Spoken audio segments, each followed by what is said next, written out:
नमस्कार साथियों, आप सभी का इस ऑनलाइन प्लेटफॉर्म पर हम आपका हार्दिक स्वागत करते हैं।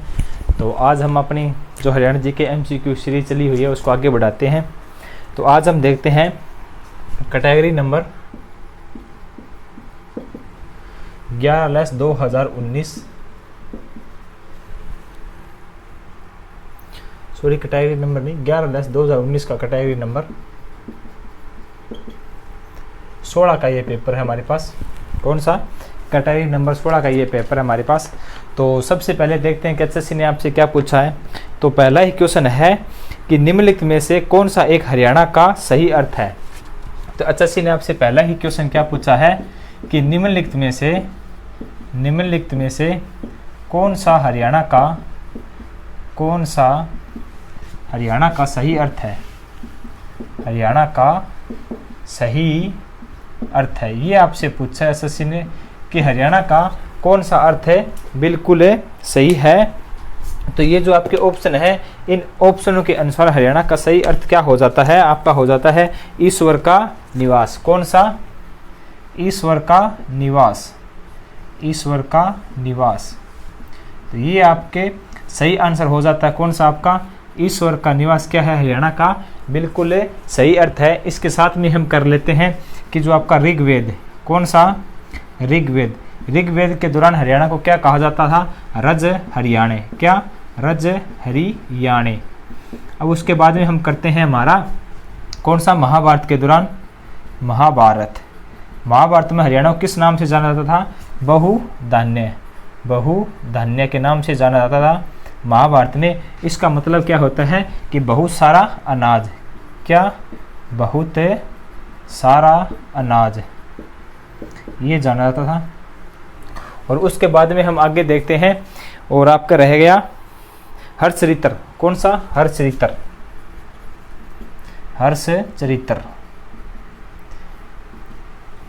हर्षचरित्र में हरियाणा को क्या कहा जाता? श्रीकंठ जनपद।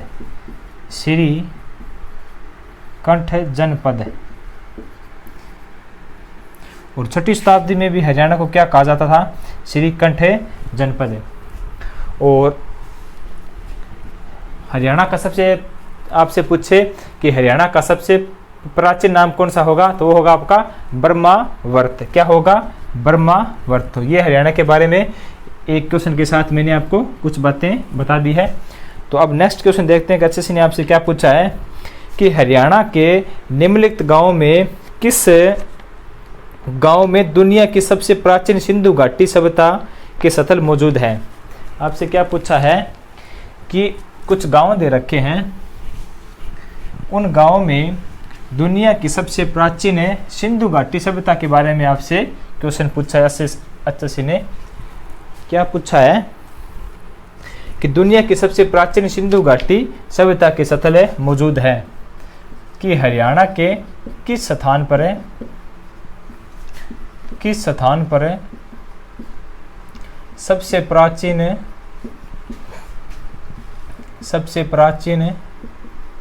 सिंधु घाटी सभ्यता के स्थल हैं। क्या? सिंधु घाटी सभ्यता के स्थल हैं। तो इसका आंसर क्या होगा? दिए गए ऑप्शन के अनुसार इसका आंसर होगा हमारा राखीगढ़ी। कौन सा होगा?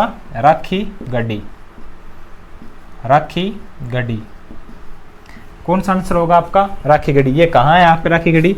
आपका होगा हिसार में। अगर पूछे राखीगढ़ी कहाँ है तो ये होगा हिसार में। और यहीं राखीगढ़ी में, हिसार में हमारा राज्य स्तरीय क्या बना हुआ है? राज्य स्तरीय संग्रहालय। वो कहाँ पे? हमारा राखीगढ़ी हिसार में है। कौन सा? राज्य स्तरीय संग्रहालय कहाँ पे है? राखीगढ़ी हिसार में। और जो राखीगढ़ी हिसार है, इसकी खुदाई का कार्य कब हुआ था? तो 1977 में इससे क्या हुआ है? 1997 इसका खुदाई का कार्य शुरू किया था। किसने किया? डॉक्टर अमरेंद्र नाथ ने किया। क्या इसके खुदाई का कार्य किया था? किसने? डॉक्टर अमरेंद्र नाथ ने। कब किया? 1997 को किया गया। और ये जो राखीगढ़ी है, ये सबसे बड़ा स्थल है आपका, सबसे बड़ा स्थल, ये भी आप ध्यान में रखना कि राखीगढ़ी हिसार सबसे आपका बड़ा स्थल है। कौन सा आपका? राखीगढ़ी हिसार है। और ये किस नदी के किनारे स्थित था? अगर आपसे नदी पूछे तो दृश्यवंती नदी होगी आपकी। कौन सी? दृश्यवंती नदी के किनारे स्थित था। कौन सा आपका? राखीगढ़ी हिसार। तो ये इसके बारे में सब कुछ बातें थी। अगर दोबारा ये क्वेश्चन रिपीट हो और इनमें से कोई भी आपसे पूछे तो आपका क्वेश्चन है गलत नहीं होना चाहिए। तो नेक्स्ट क्वेश्चन के बारे में देखते हैं हम आगे कि नेक्स्ट क्वेश्चन आपसे क्या पूछा है।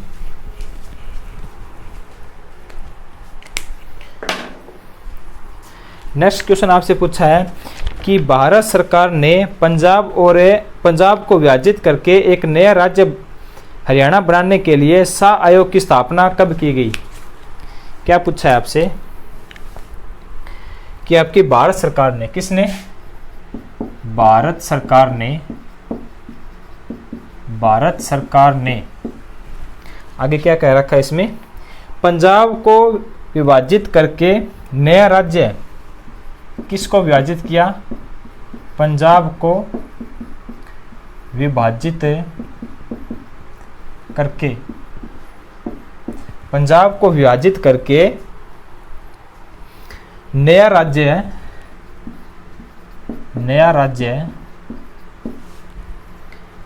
हरियाणा बनाने के लिए शाह आयोग की स्थापना कब की गई?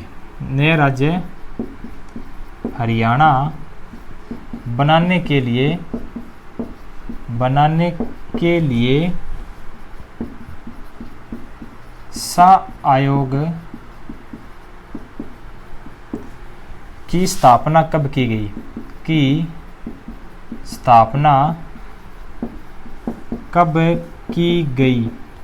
किसकी पूछी आपने? कि जो शाह आयोग है उसकी स्थापना कब की गई? तो उसकी स्थापना की गई आपको 23 अप्रैल 1966 को। किसकी स्थापना की गई? आपकी शाह आयोग की स्थापना की गई थी। क्यों की गई? कि जो भारत सरकार ने एक आपका शाह आयोग लेके आए थे, इस आयोग को बोला गया कि हरियाणा को पंजाब से अलग करना है, तो इसलिए इसके गठन किए गए आपके शाह आयोग की। इसकी स्थापना कब हुई? 23 अप्रैल 1966 की इसकी स्थापना होती है। और ये अपनी रिपोर्ट कब पेश करते हैं? 31 मई 23 अप्रैल 1966 की स्थापना 31 मई 1966 को ये अपनी रिपोर्ट पेश करता है। कौन करते हैं? आपके शाह आयोग है। और इस शाह आयोग है, इसका अध्यक्ष कौन था? तो जे.सी. शाह इसका अध्यक्ष हो जाते हैं आपके। जे.सी. शाह इसके हो जाते हैं आपके अध्यक्ष। अगर मैं आपसे पूछूं कि ये जे.सी. शाह है, इनका पूरा नाम क्या है? जे.सी. शाह का पूरा नाम, तो ये आपके पास हो गया जयंती लाल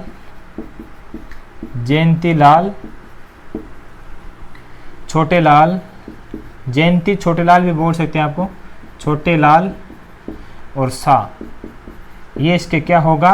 पूरा नाम होगा इसका जयंतीलाल छोटेलाल। अगर आपसे अच्छे पूछा जाए इनका संबंध कहाँ से था, तो हो गया आपका गुजरात से। ये क्या इनका संबंध था? आपके गुजरात से क्या इनका संबंध होता है? तो ये था आपका जे.सी. शाह आयोग। कब गठित हुआ? 23 अप्रैल 1966 को इसने अपनी रिपोर्ट कब पेश की? 31 मई 1966 को इसने अपनी रिपोर्ट पेश की। और इसके अध्यक्ष कौन थे? जे.सी. शाह इसके अध्यक्ष के। इसके कुल जो आपको अध्यक्ष पूछे, यानी कुल इसके मेंबर कितने थे, वो उनके 3 होंगे। एक आपके जे.सी. शाह, एक आपके एम. फिलिप होंगे, एक आपके एस. दत्त होंगे, वो भी इनके साथ में था। लेकिन जो इनका मेन अध्यक्ष था वो जे.सी. शाह था। इसका पूरा नाम हो गया आपका जयंतीलाल छोटेलाल शाह। और इनका संबंध कहाँ से है? तो वो हो गया आपके गुजरात से इनका संबंध है। तो चलो नेक्स्ट क्वेश्चन देखते हैं हम आगे।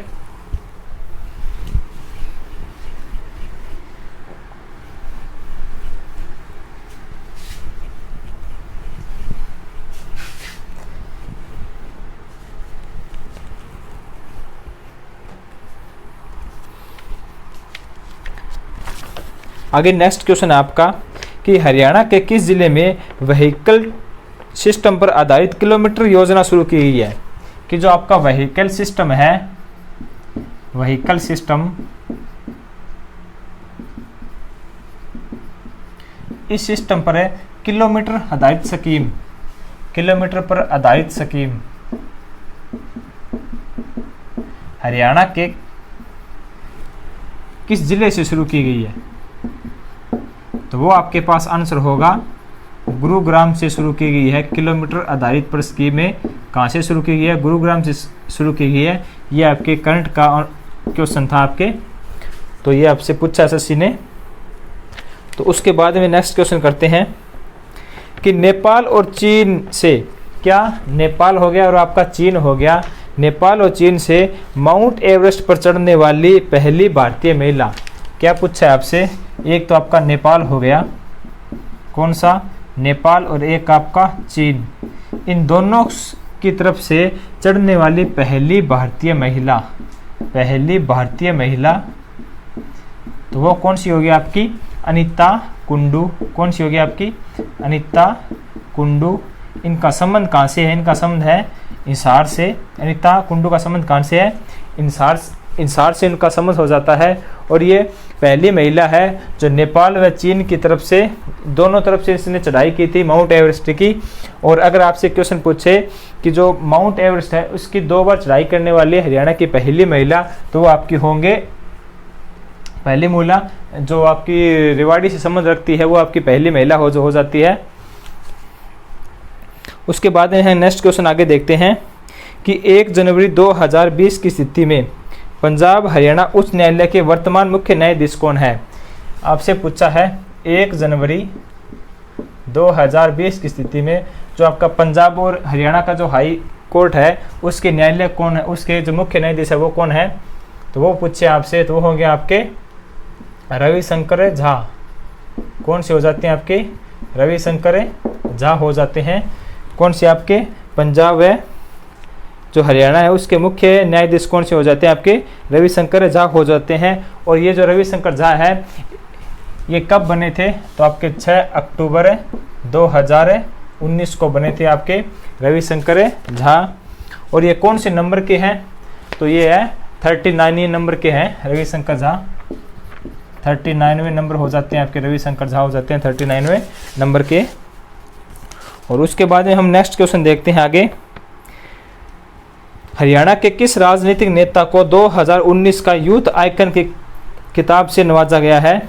क्या पूछा है कि 2019 का कौन सा यूथ आइकन, यूथ आइकन से किसे नवाजा गया है? तो आपके होंगे दुष्यंत चौटाला को। कौन होंगे आपके? दुष्यंत चौटाला।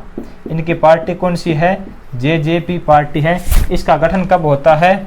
9 दिसंबर 2018 को इसका गठन होता है। और इसके पास कितनी सीटें थी? तो 10 इसके पास है सीटें थी। किसके पास है? दुष्यंत चौटाला के पास। वर्तमान में सरकार किसकी है? बीजेपी व दुष्यंत चौटाला दोनों की मिलकर सरकार है। और इनकी कितनी सीटें थी? इनकी 40 सीटें इनकी हो जाती है, 10 सीटें इनकी हो जाती है, 31 सीट कांग्रेस की हो जाती है, और 1 सीट आपकी आईएनएलडी की, 1 सीट आपकी हेलोपा की, और बाकी बच गई वो निर्दलीय हो जाती हैं आपकी 7 सीटें।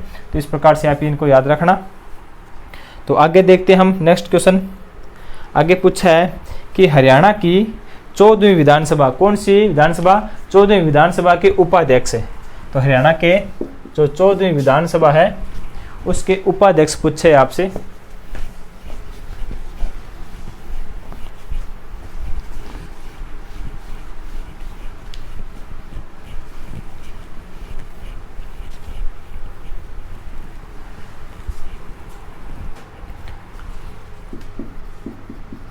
चौदहवीं विधानसभा के क्या पूछा है आपसे? उपाध्यक्ष पूछा है। क्या पूछा है आपसे? उपाध्यक्ष है किसके? 14वीं विधानसभा के। ये आपके पास हो जाते हैं रणवीर। कौन से? रणवीर गंगवा। ये क्या है? आपके उपाध्यक्ष हैं 14वीं विधानसभा के। क्या हो जाते हैं? आपके उपाध्यक्ष हो जाते हैं। कौन से? रणवीर गंगवा। अगर मैं आपसे पूछूं कि इनका चुनाव क्षेत्र कौन सा चुनाव क्षेत्र है, तो वो हो जाता है नलवा। इनका चुनाव क्षेत्र हो जाता है नलवा। और अगर मैं आपसे अध्यक्ष की बात करूं कि इनके अध्यक्ष कौन है 14वीं विधानसभा के, तो वो हो जाते हैं आपके पास है ज्ञानचंद गुप्ता। ज्ञानचंद गुप्ता क्या हो जाते हैं? 14वीं विधानसभा के अध्यक्ष हो जाते हैं। और इनका निर्वाचन क्षेत्र कौन सा था? तो वो आपका हो जाता है पंचकुला। तो इनके बारे में आप ध्यान रखना कि इन्होंने कहाँ से चुनाव लड़ा था? पंचकुला से। और रणवीर गंगवा ने कहाँ से लड़ा था आपका? तो नलवा से। ये कौन सी विधानसभा हो जाती है आपकी? 14वीं सभा हो जाती है। तो उसके बाद में हम नेक्स्ट क्वेश्चन देखते हैं कि निम्नलिखित में से किसे हरियाणा के पहले राज्य कवि के पद से सुशोभित होने का गौरव प्राप्त हुआ है। कि हरियाणा का पहला राज्य कवि पूछा आपसे, हरियाणा का पहला राज्य कवि क्या पूछा आपसे, पहले राज्य कवि के बारे में। तो वो आपका आंसर क्या होगा, उदयभान हंस। कौन सा, उदयभान हंस क्या हो जाते हैं हरियाणा के पहले राज्य कवि, कौन हो जाते हैं आपके, उदयभान हंस हरियाणा के पहले राज्य कवि। अब उसके बाद में आपसे पूछूं हरियाणा का प्रथम संत, हरियाणा का पहला संत, तो वो कौन सी आपके, दादू दयाल, संत दादू दयाल, दादू दयाल। ये क्या हो जाते हैं हरियाणा के पहले संत, कौन से आपके, दादू दयाल। अब हरियाणा के उर्दू भाषा के पहले राज्य कवि कौन से, उर्दू भाषा के आपसे पूछ लिया जाए, उर्दू भाषा के पहले राज्य कवि तो अनूप चंद आफ्ताब,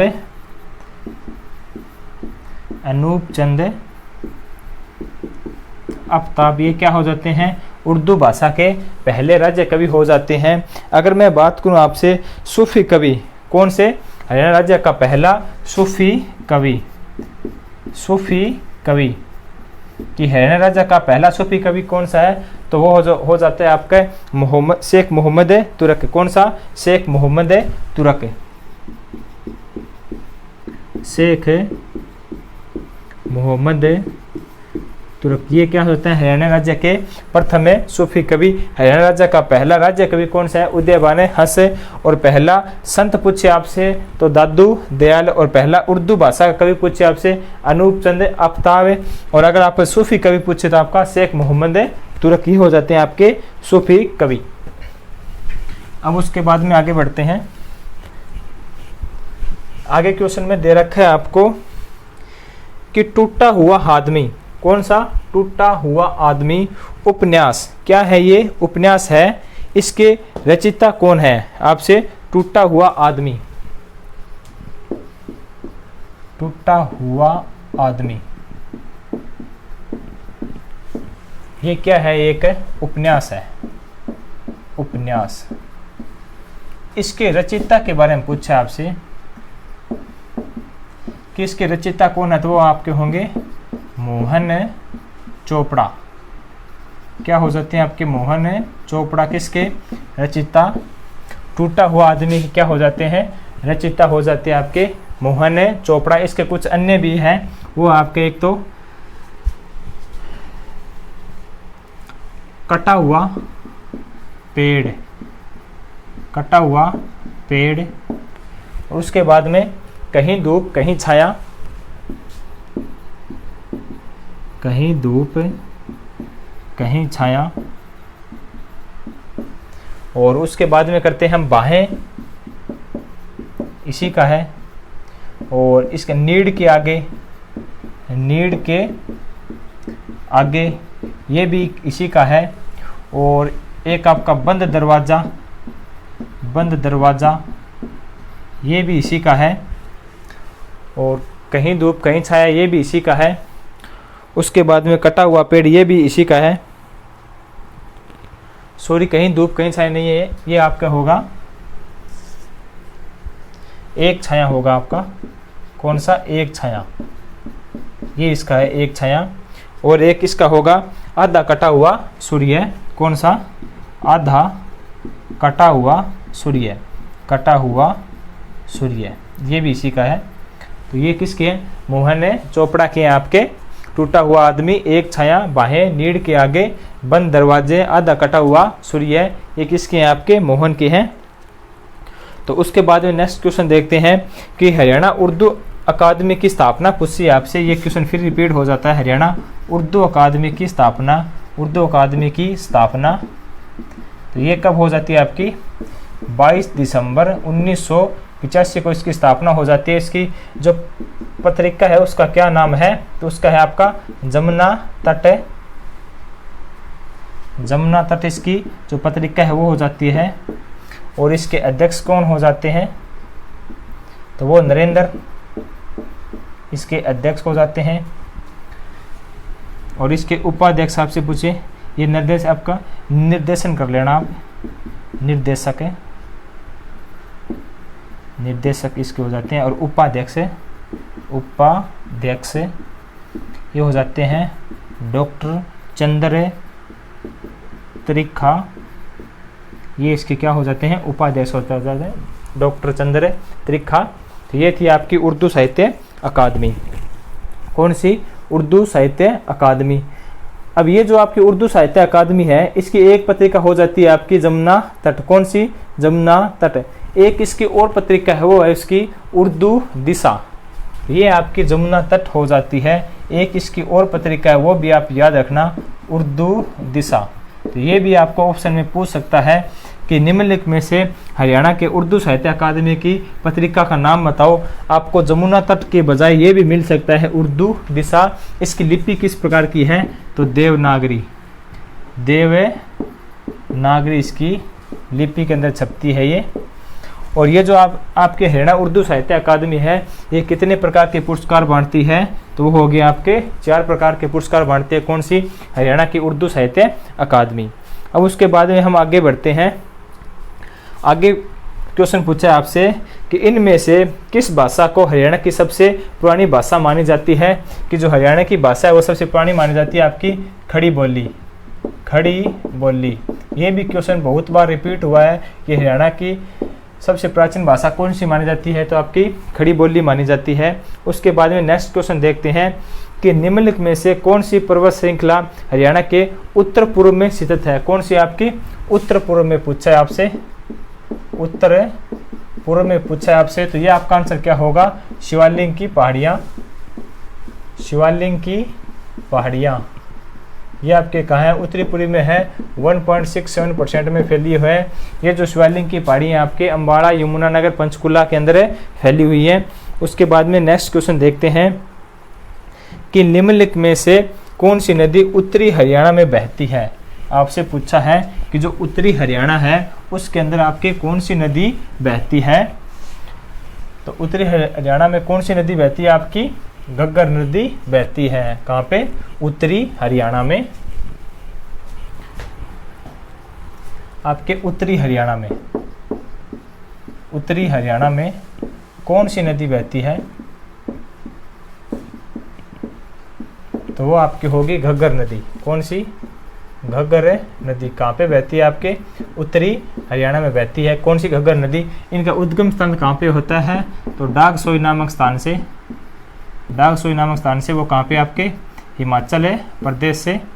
कहाँ पे होता है? आपका हिमाचल प्रदेश होता है इसका डागसोई नामक स्थान, हिमाचल प्रदेश से। और ये हरियाणा के कौन से स्थान पर ये प्रवेश करती है? तो ये आपके पंचकुला में प्रवेश करती है। कहाँ पे? पंचकुला में प्रवेश करने के बाद में ये जाती है आगे आपके अम्बाड़ा में प्रवेश करने के बाद में ये आगे जाती है आपके कैथल के बाद में ये फतेहाबाद, उसके बाद में सिरसा, और सिरसा के बाद में ये जो राजस्थान का हनुमानगढ़ जिला है उसमें प्रवेश कर जाती है। और ये हरियाणा की उत्तरी सीमा बनाती है। और इसी नदी पर कौन सा बांध बना? आपका ओटू बांध बना हुआ है। ओटू बांध बना हुआ है। और ये हरियाणा का एकमात्र कच्ची मिट्टी से बना हुआ बांध है। कौन सा? आपका ओटू बांध है। तो उसके बाद में आगे देखते हैं। आगे आपसे पूछा है हरियाणा की औसत वार्षिक वर्षा। क्या पूछा है? हरियाणा की औसत वार्षिक वर्षा। क्या पूछा है आपसे? औसत वार्षिक वर्षा पूछा है। तो वो आपका आंसर होगा 40 से 55 सेंटीमीटर क्या हो जाती है? आपके हरियाणा की औसत वार्षिक वर्षा होती है।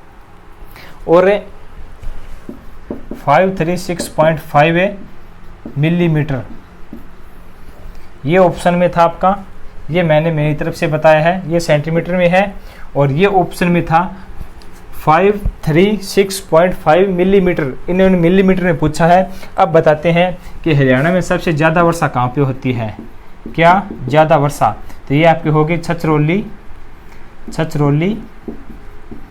यमुनानगर में कहाँ पे होती है सबसे ज़्यादा वर्षा? ये कौन सा आपका स्थान है? क्या है? स्थान। अगर आपसे पूछे हरियाणा में निम्नलिखित स्थानों में सबसे ज़्यादा वर्षा कहाँ पे होती है? तो आपकी होगी छछरौली यमुनानगर में सबसे ज़्यादा वर्षा होती है। और आपकी कम कहाँ पे होगी? कम आपकी होगी लोहारू भिवानी में। कहाँ पे? लोहारू भिवानी में। यहाँ पे क्या होती है, कम वर्षा वाले क्या है, ये स्थान है।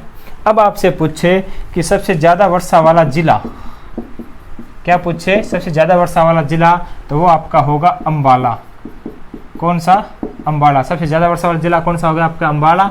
और सबसे कम वर्षा वाला जिला कौन सा होगा, तो आपका सिरसा होगा सबसे कम वर्षा वाला जिला।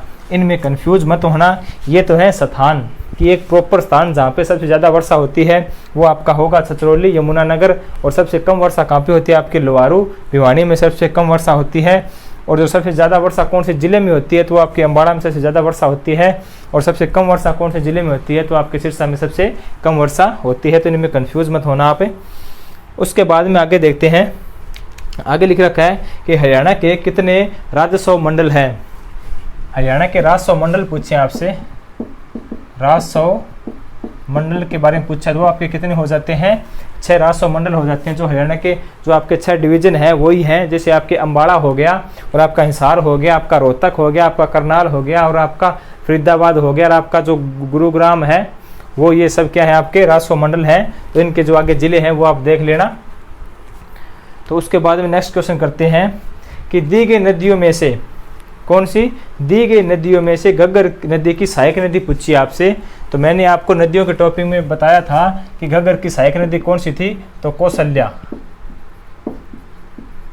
कौशल्या क्या है, घग्गर की सहायक नदी। एक है आपकी झाझरा, कौन सी, झाझरा, कौशल्या। और एक आपकी रह जाती है सरस्वती, कौन सा, सरस्वती। तो ये दोनों ऑप्शन में नहीं थे, कौन सा ऑप्शन था आपका, कौशल्या। ये किसकी है, घग्गर की सहायक नदी है। कौन सी आपकी, कौशल्या घग्गर की सहायक नदी है।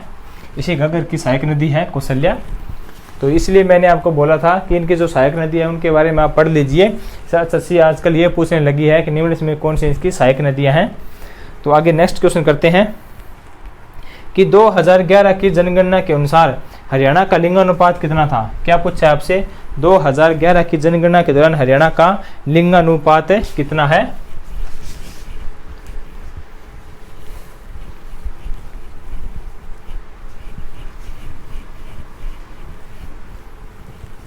क्या पूछा है आपसे, 2011 की जनगणना के अनुसार, 2011 की जनगणना के अनुसार हरियाणा का लिंगानुपात कितना है। तो वो आपका आंसर होगा 879। 1000 के ऊपर क्या है आपके लिंगानुपात है कितना, 879 क्या है लिंगानुपात है। अब मैं आपसे पूछूं कि हरियाणा का शहरी लिंगानुपात कितना है और हरियाणा का ग्रामीण लिंगानुपात है। शहरी और ग्रामीण कौन सा, हरियाणा का शहरी व ग्रामीण लिंगानुपात है कितना है। तो आज जो आपका शहरी लिंगानुपात है वो होगा 873। कितना होगा, 873। और हरियाणा का ग्रामीण कितना होगा, 882। तो ये होगा हरियाणा का ग्रामीण लिंगानुपात है। और इनके बीच में आ जाता है आपका 879। कितना, 879। ये हो जाता है हरियाणा का पूरे का लिंगानुपात। और ये हरियाणा का शहरी लिंगानुपात, ये हरियाणा का ग्रामीण लिंगानुपात। अब अगर आपसे क्वेश्चन पूछे कि सबसे ज़्यादा लिंगानुपात कहाँ पे है, तो वो आपका होगा मेवात में। कहाँ पे, मेवात में। कितना, 903। कितना है आपका लिंगानुपात सबसे ज़्यादा, मेवात में। और सबसे कम कहाँ पे है, आपके गुरुग्राम में। सबसे कम कहाँ पे, आपके गुरुग्राम में। कितना है, 853। अगर आपको ऑप्शन में गुरुग्राम ना मिले तो आप क्या करोगे, अगर आपको मिलेगा फिर सोनीपत। कौन सा, सोनीपत। ये जो सोनीपत और गुरुग्राम का लिंगानुपात 853 है। ये बात आप ध्यान में रखना कि अगर आपको गुरुग्राम न मिले, तो अगर आपको सोनीपत मिले तो ये भी आप आंसर करना। तो उसके बाद में आगे बढ़ते हैं। आगे पूछा आपसे कि जनवरी 2020 की स्थिति में हरियाणा मानवाधिकार आयोग के अध्यक्ष हैं कि जो हरियाणा का मानवाधिकार कौन सा, मानवाधिकार आयोग, इसके अध्यक्ष पूछे आपसे। हरियाणा मानवाधिकार आयोग के अध्यक्ष कौन है आपके, सतीश कुमार मित्तल। सतीश कुमार मित्तल क्या हो जाते हैं, हरियाणा मानवाधिकार आयोग के अध्यक्ष हो जाते हैं आपके सतीश कुमार मित्तल। उसके बाद में आगे बढ़ते हैं। आगे देखते हैं, आगे लिख रखा है कि निम्नलिखित में से किस वर्ष में हरियाणा सहकारी समिति अधिनियम पारित किया गया। हरियाणा सहकारी समिति अधिनियम, हरियाणा सहकारी समिति अधिनियम। कौन सा? हरियाणा सहकारी समिति अधिनियम। ये कब होता है आपका? 1984 में पारित होता है। कौन सा? हरियाणा सहकारी समिति अधिनियम आपका 1984 में। नेक्स्ट क्वेश्चन देखते हैं। आगे लिख रखा है कि इनमें से कौन सा हरियाणा का एक नृत्य है जिसकी उत्पत्ति महाभारत काल के समय से हुई है? कौन सा नृत्य है जिसकी उत्पत्ति आपके महाभारत के काल से शुरू हुई है? तो वो आपके पास आंसर होगा धमाल नृत्य। कौन सा नृत्य है? धमाल नृत्य है जो हरियाणा, इसकी उत्पत्ति महाभारत के काल से चली आ रही है। और ये जो आपका धमाल नृत्य है ये आपके गुरुग्राम, महेंद्रगढ़ और झज्जर में, कहाँ पे आपके? एक आपका गुरुग्राम, एक आपका महेंद्रगढ़ और एक आपका झज्जर। कहाँ पे? गुरुग्राम, महेंद्रगढ़, झज्जर में। इन शहरों में, इन जिलों में क्या है? ये आपके धमाल नृत्य होता है, गुरुग्राम, महेंद्रगढ़ और झज्जर में। उसके बाद में हम आगे देखते हैं कि हरियाणा की किस प्रकार की कला बहुत प्रसिद्ध है? कि हरियाणा में कौन सी कला बहुत प्रसिद्ध है? ये कला का भी चैप्टर बिल्कुल छोटा सा चैप्टर है और 10-15 मिनट का होगा, ये भी मैं आपको करवा दूंगा।